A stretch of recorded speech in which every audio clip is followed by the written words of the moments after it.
Hello, my name is Claudia Cepeda. I am the school behavioral health professional here at Park Vista.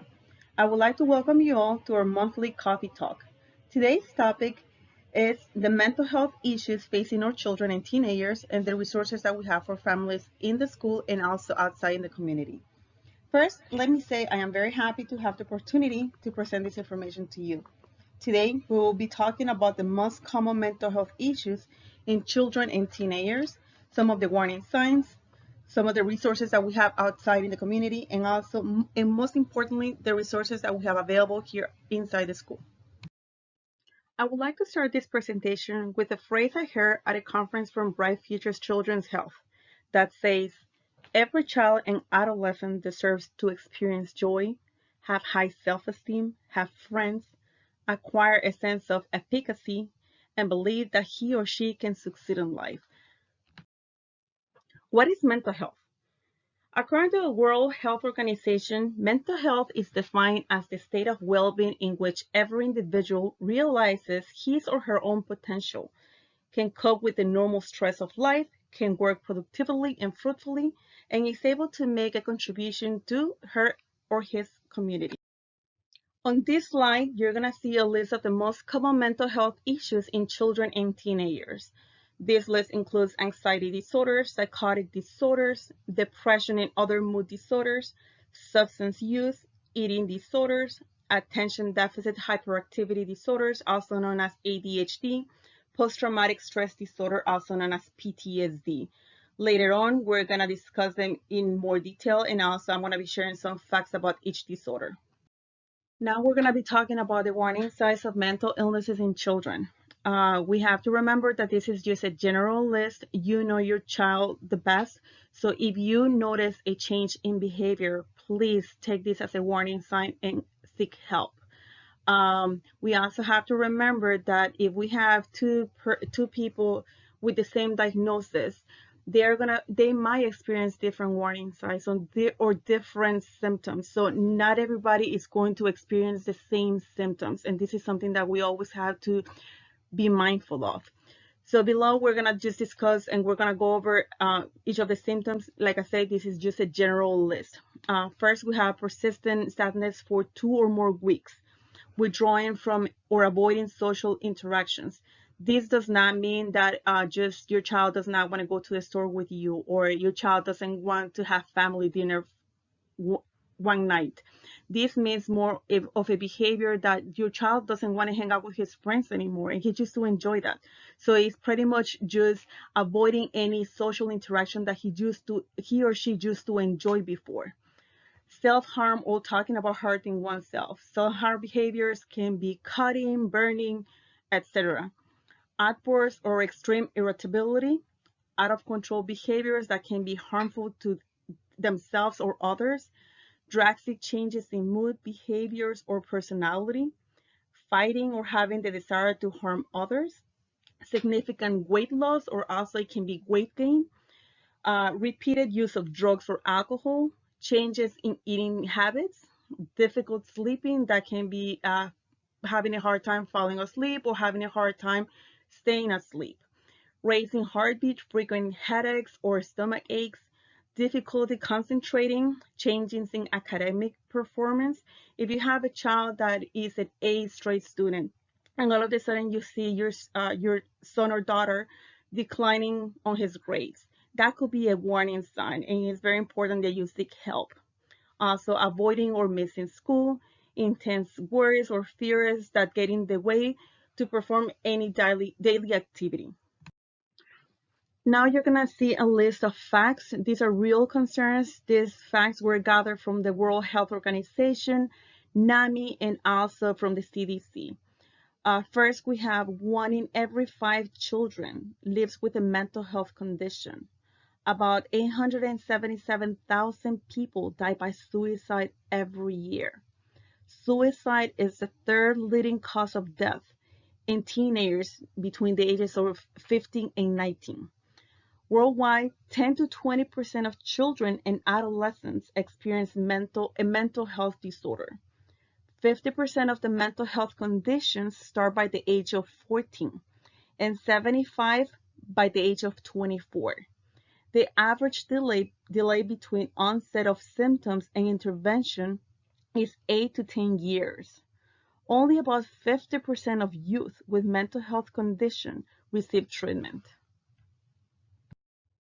Now let's talk about anxiety. Anxiety is the feeling of threat or worry caused by a perceived threat in the environment.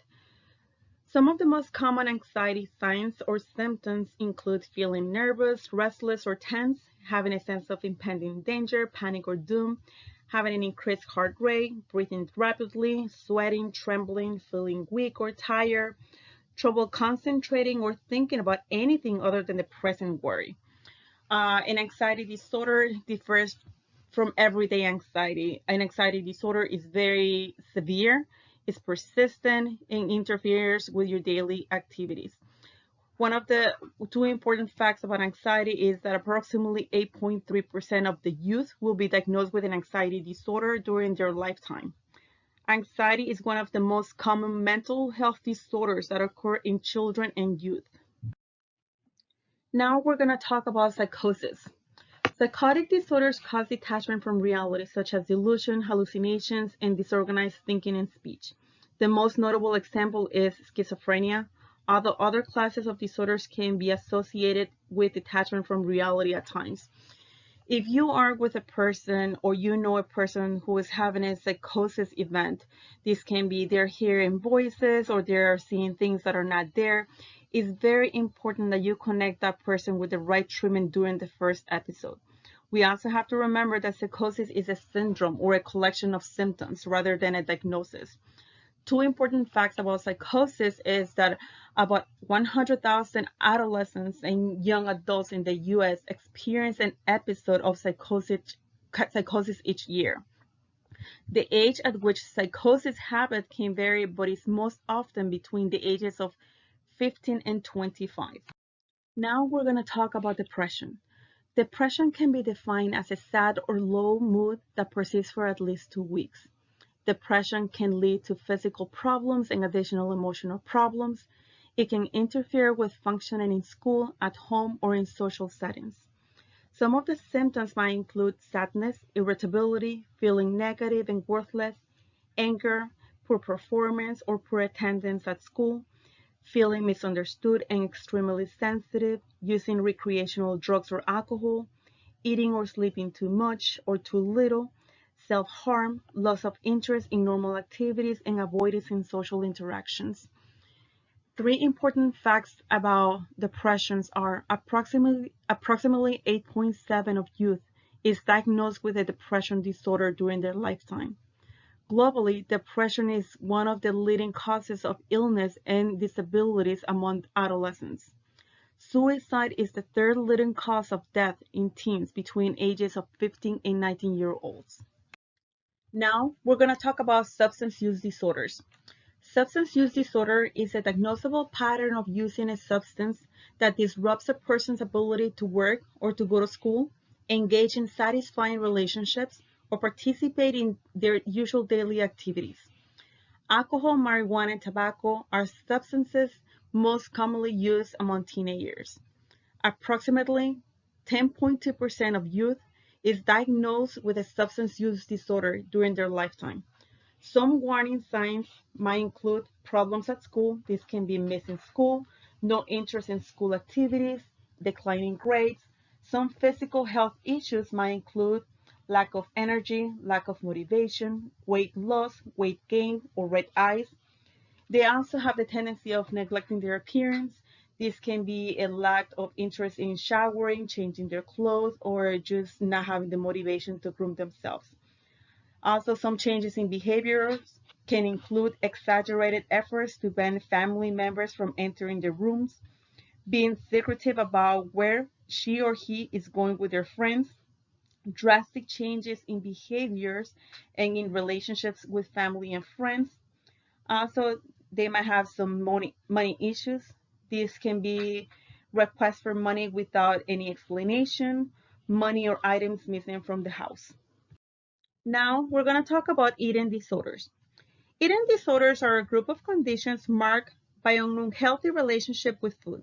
There are three main types of eating disorders: anorexia nervosa, bulimia nervosa, binge eating disorder. Eating disorders tend to develop during the teenage and young adult years, and they are much more common in girls and women. No one knows the precise cause of eating disorders, but they seem to coexist with psychological and medical issues, such as low self-esteem, depression, anxiety, trouble coping with emotions, and substance abuse. It's common for people with eating disorders to hide their unhealthy behaviors, so it can be very difficult to recognize the signs of an eating disorder, especially early on. First, we're going to talk about anorexia nervosa. This is characterized by weight loss often due to excessive dieting and exercise, sometimes to the point of starvation. Some of the most common signs of anorexia are dramatic weight loss, wearing loose and bulky clothes to hide their weight loss, making comments about being fat, complaining about constipation or stomach pain, refusal to certain foods such as carbs and fats, avoiding mealtimes or eating in front of others. Now, we're going to talk about bulimia nervosa. This condition is marked by cycles of extreme overeating known as binging, followed by purging or other behaviors to compensate for the overeating. Evidence of binge eating include disappearance of large amounts of food in a short time, or finding lots of empty food wrappers or containers. Evidence of purging include trips to the bathroom after each meal, sounds or smells of vomiting, or packages of laxatives or diuretic. Binge eating disorder. This is characterized by regular episodes of extreme overeating and feeling a loss of control about eating. Some signs for binge eating are hiding large quantities of food in strange places, skipping meals or avoiding eating in front of others, constantly dieting but rarely losing weight. Approximately 2.3% of youth is diagnosed with an eating disorder in their lifetime. Eating disorders are associated with higher lifetime risk of suicide. Now we're going to talk about attention deficit hyperactivity disorder, also known as ADHD. ADHD is a disorder in which hyperactivity, inattention, impulsivity, or a combination are noticeable greater than expected for their age. ADHD often begins in childhood and can persist into adulthood. If not treated timely and accordingly, it may contribute to low self-esteem, trouble with relationships, and difficulty at school or work. Some of the symptoms or warning signs can include aggression, fidgeting, impulsive behaviors, difficult focusing, problems paying attention, short attention span, anger, anxiety, and mood swings. Approximately 4.2% of youth will be diagnosed with ADHD during their lifetime. Now, we're going to talk about trauma and stressor-related disorders. Trauma stressor-related disorders are a serious psychological reaction that develop in some individuals following exposure to a traumatic or stressful event, such as childhood neglect, childhood physical sexual abuse, combat, physical assault, sexual assault, natural disasters, or accidents. Trauma stressor-related disorders also include post-traumatic stress disorder, also known as PTSD. Children and adolescents with PTSD have symptoms such as persistent frightening thoughts and memories of flashbacks of a traumatic event or events. An interesting fact about PTSD is that many children are exposed to trauma and adverse experiences, but only about 1.5% of youth reports experiencing PTSD. You might be asking yourself, what should I do if I have concerns about my child's mental health? Well, the first thing that I recommend you to do is contact your child's pediatrician. Then get a referral to a mental health professional for an evaluation. I also encourage you to learn more about mental illnesses and also to work with the schools. The school district of Palm Beach County keeps the safety of students at the forefront by providing behavioral and emotional support for students and families to ensure success. Here at Park Vista, we have a mental health team that can help you navigate the system because you are not alone in this. The mission of the Department of Behavioral and Mental Health in the school district of Palm Beach County is to expand behavioral and mental health awareness and support for all students to enhance their social and emotional development and academic success. Now we're going to talk about some of the community resources and also the school resources that we have in place. First, we have 211 helpline. Here, staff provides crisis intervention, information, assessments, and referral to available community resources and services. Calls to 111 are always free, confidential, and available 24/7. They have staff that speaks English, Spanish, and Creole. Also, we have the National Alliance on Mental Illnesses.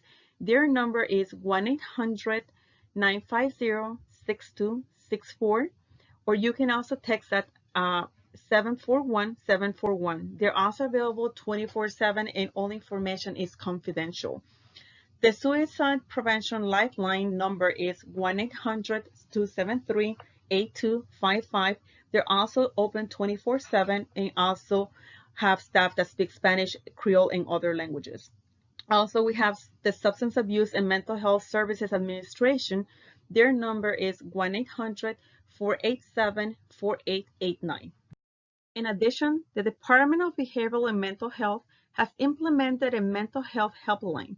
The Student Mental Health Helpline can be reached at 561-432-6389, and it is available Monday through Friday from 8 a.m. to 4:30. For additional information on all the different services that the school is offering, please visit us at palmbeachschools.org under the Mental Health tab. On this slide, you're going to find Park Vista's Behavioral, Emotional, Mental Health Support Team. We have our school-based team coordinator, Mr. James McDonough. His email is james.mcdonough@palmbeachschools.org. Myself, I am the behavioral health professional, Claudia Cepeda. My email is claudia.cepeda@palmbeachschools.org. And also our co-located therapist, Mr. Scott Rockwell. His email is scott@drugabusetreatment.org. Well, this concludes my presentation, and I really thank you for taking the time to listen to it. If you have any questions, comments, concerns, please contact me at claudia.cepeda@palmbeachschools.org. And I would like to close this presentation with this quote from Kate Middleton that says, "A child's mental health is just as important as their physical health and deserves the same quality of support." Thank you. Let's normalize talking about mental health because it's okay not to be okay.